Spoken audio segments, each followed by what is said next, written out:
It's late May and welcome to Roos. This is a video made in the lockdown easing situation, so you're allowed to drive quite a distance from home, and it's only a 15-minute drive for me, and it's not somewhere I'm likely to meet big crowds. So there was supposed to be a Roos trip taking place this year, late May, which couldn't take place because of the corona situation, so I'm going to make this video as a substitute for that. So we're looking towards All Saints Church in Roos, and there are lots of clues about Tolkien's 1917 visit there. The gravel path I'm on at the moment is less than 5 years old, so that certainly wasn't here when Tolkien was. It's fairly early in the morning. See the sun breaking through and the dazzle as it hits the cow parsley. The cow parsley is looking a bit tired because we've had a very early spring and we haven't had much rain, so everything is really parched. And this tree here has 3 trunks, which I'll speak about in a moment. I've been coming here several times and missed it completely. It's easier to see than it was a few years ago because this metal frame and ramp have been constructed recently as well, and it stops just on the tree. But when I first used to come, this area was completely overgrown and this path and ramp didn't exist. One thing Tolkien didn't mention was the wild garlic or ransom, which presumably was here when Tolkien used to come.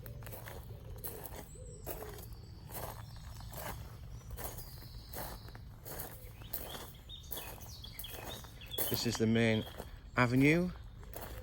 These are all yew trees. And there's the main gate, and there's an avenue of yews you can see which have been cut back, but in Tolkien's day they were probably a lot wilder, shall we say, maybe almost touching each other as they crossed the path. Quite a lot of birdsong this morning. The loudest bird at the moment is a northern nightingale, the blackcap. I'm sure that isn't what Tolkien meant when he mentioned the meeting of Beren and Lúthien and the nightingale. So I'm going to walk up this ramp, which Tolkien wouldn't have been able to do because that wasn't here then. Some pendulous sedge, which is quite unusual, not mentioned by Tolkien.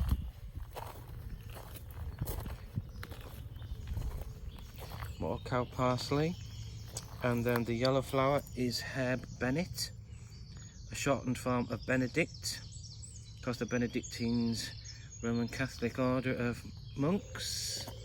Here's the cow parsley, sometimes called Queen Anne's lace, and you can see some yellow poppies, ornamental variety. They certainly wouldn't have been there, but there's a close-up of a cow parsley floret, I suppose we could call it. Some very tired looking Spanish bluebells, and here's the 3-trunked tree. So they do spring up from the ground more or less from the same position. You can see it has got ridges, so it's not as smooth as the 3-trunked tree Hirilorn in Tolkien's earliest version of the legend, where it is a beech tree. But this, as you can see from the heart-shaped leaves, is a lime tree, poetically called a linden tree, which also has some significance in the Beren and Lúthien legend. Think of the poem in The Lord of the Rings where it mentions light as leaves on linden tree. And I'm just going to look to the next tree along, which is the grey tree with the box on it, and that is a beech tree. So the next tree along is a beech.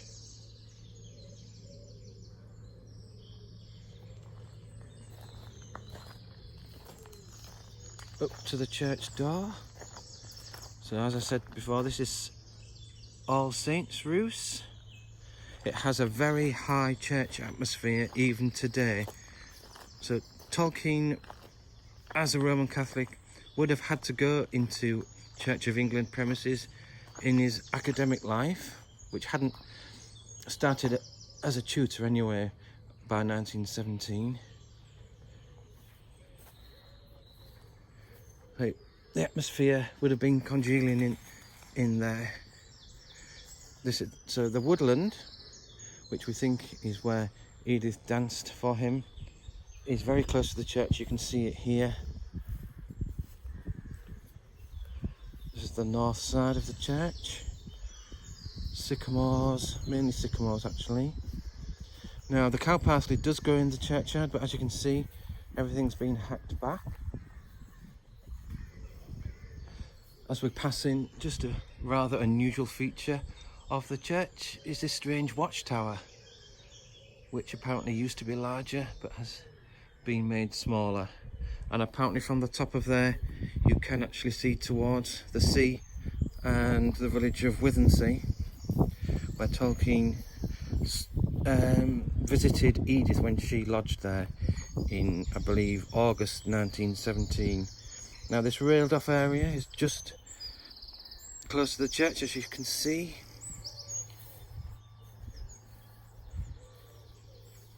And you can see the Sykes escutcheon. Just try and focus in on it. So the Sykes family of Sledmere were important endowers of this church, landowners. You can see the 3 circles containing wavy lines, which represents water, and then above those and in the centre is what appears to be a severed hand. Just think of the device Tolkien made much later of Beren's heraldic device, which includes a severed hand.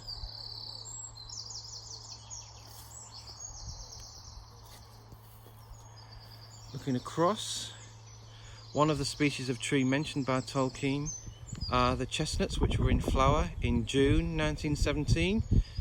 Now this, assuming you can't see the candles, as they're called, the flowers of the horse chestnut, but they are losing some of their density because the flowers are reaching the end of their life this year. It's been an early spring, and they're looking a bit tired, but normally, because they don't get a lot of sun only at this time in the morning, they last longer than other local chestnut trees, so that normally they would last well into June. This June they're going to look very, very tired and they're going to start falling off. So we're going to walk towards the woodland. You can hear rooks in the background because rooks nest here. They would have nested in elm trees. That was their favoured tree 100 years ago when Tolkien was here. So this woodland would have had a lot of elm trees. Now this is a new part of the cemetery with gravestones which wouldn't have been here 100 years ago, 103 years ago. You can see more cow parsley, described as a froth by Tolkien at the base of the trees. You can see it again.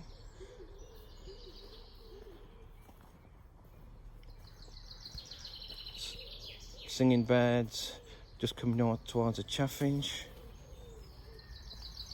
A merry finch could be the species mentioned in the Tower of Cirith Ungol in the song sang by Sam. And then the outraged pigeon is a stock dove. And now you can hear a wood pigeon, so it's quite a lot of bird song at the moment. See all this cow parsley which fringes this area of woodland. so it probably didn't look quite as tired as it does now. You can see there are areas where the flowers have come off. So it would have looked quite magical in early June when Tolkien was here, but already is beginning to look a bit tired. But Tolkien would probably have been here in the evening, so it may have been even more magical by moonlight. Just going to go inside the woodland for a short distance.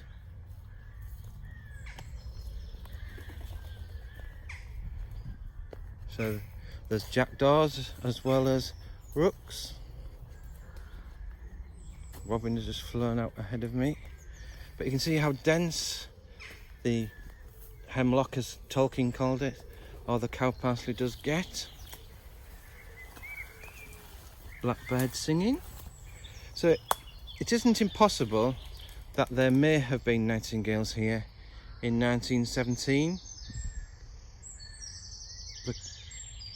That's a wren. The nightingale was a much commoner bird in Tolkien's time and was seen and did nest above the Humber, but there's been a contraction of the range because there are a lot more deer these days and they eat all the low vegetation which nightingales need. They've got a large eye for the size of bird and they're like really shady conditions to find beetles and insects in virtually almost semi-darkness. Right on the edge of the village, so I'm just going to come out. It's another wren singing. There's no wind at the moment, so I tried to make this video a couple of days ago, but it was too windy.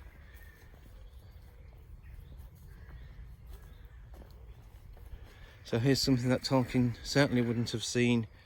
There's some wind turbines between this village and the next. You can hear the crows, the rooks. Now somewhere over here, quite difficult to see, I'm going to try and zoom in. There is Thurtle Bridge, and that's where Tolkien was based. That's the army camp that had 1,500 men in 1917, including tents and other temporary buildings. The officers' mess is still there and it's now part of Mona House, which stands on the spot. Can hear a distant skylark, which probably doesn't come out on this recording. I'm just going to walk back and point out a few different things on the return journey, so the light might be slightly better to appreciate the Queen's Anne's lace or cow parsley. So when Tolkien mentioned just hemlocks, he referred to it. That is a family that includes hemlock itself, but also species like hogweed, which comes out usually a little bit later, maybe next month, which has a much flatter disc, larger flower area. But Queen Anne's lace or cow parsley is, we think, the species that would have been flowering when Edith danced for Tolkien in early June 1917. Going to walk around the edge of the graveyard. Blackbird clucking. Not sure if all these nettles would have been here or not. It doesn't mention nettles. Not a very romantic species to mention. Going past, you can see the fresh green of these oak leaves. Pheasant.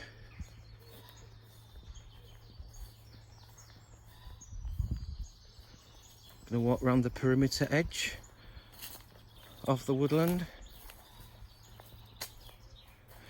See, it's been cut back. You can see the stems of the cow parsley that have been hacked away.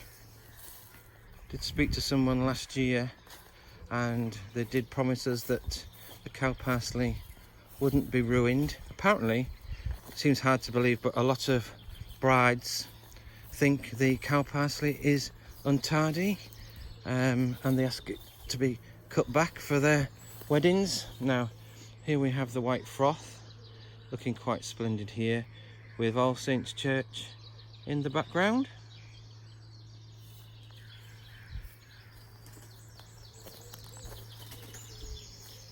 Again, we've got sycamores in this corner, both sides of the path. All these trees here are sycamores. Don't think Tolkien refers to sycamores, which isn't a native species anyway. This area is always cut back, so this would be, that's Dunnock, that lovely quick warble. This area is always cut back, so you can see the stems. So these graves must have some sort of importance to local Roos residents, because they would be covered in the froth of the cow parsley if left to themselves. I think Wilbrahim was a name that Tolkien would have come across. I know one of the old rectors was called Wilbrahim, but whether, and a schoolmaster, but whether that was when Tolkien was here, it may have been slightly later.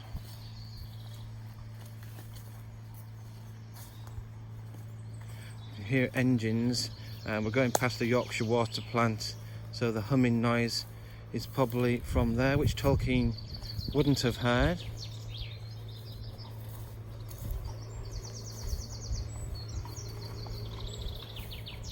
Got horses going by.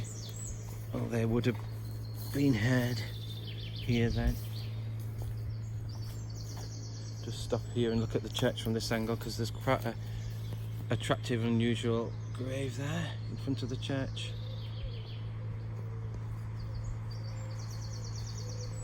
Very blue sky this morning.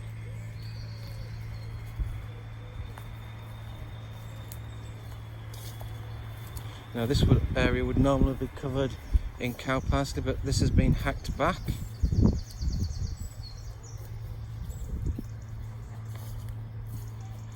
I'm going to stop at this tree-ish grave nearest to the perimeter path,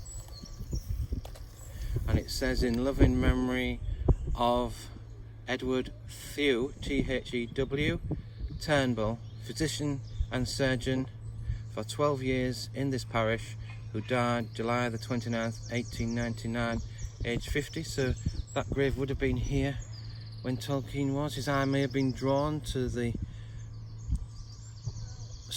unusual structure, which is like crossed trees. But Thew has a coincidental connection to Tolkien, because later in the 1920s, the Sauron character was known at that time in the 20s as Thew. And there's All Saints Church, and the tree, the really big green tree just to the left of the church, that is the three-trunked lime tree.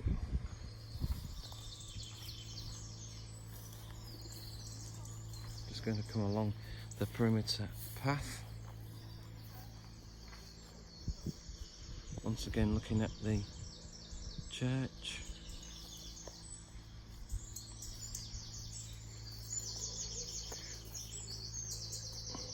Past another sycamore tree. Robins would have been here when Tolkien was here. He doesn't mention them as far as I'm aware. And here we've got another beech tree and another on this side as well. So beech trees on either side of the path. And there's the beech tree that I mentioned before, that's near the three-trunked tree, which you can see. Look at the sun catching the cow parsley underneath the tree. That twittering is a greenfinch. A finch, but not as merry a sound as a chaffinch. So I think Tolkien would have probably been referring to either chaffinches or goldfinches in the poem I mentioned earlier. Back to the entrance, and only one thing left to point out. So hidden on the other side of the road, which I missed completely in my summer visits. Now let me see how I get to it. Along here.